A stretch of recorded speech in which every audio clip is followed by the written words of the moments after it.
मैं नहीं मर सकता। क्यों नहीं मर सकता दुष्ट? क्या तूने किसी माता के गर्भ से जन्म नहीं लिया है?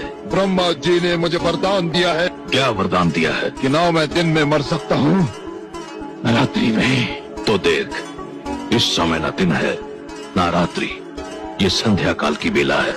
न मैं घर के भीतर मर सकता हूँ न घर के बाहर।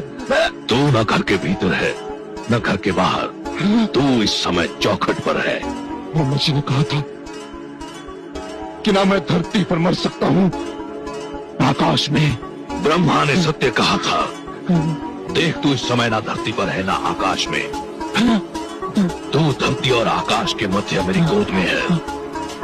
कि ना मुझे पशु मार सकता है न मानव। मुझे ना कोई पशु मानेगा ना मानव। मैं आधा नर और आधा सिंह, मेरा नाम नरसिंह है।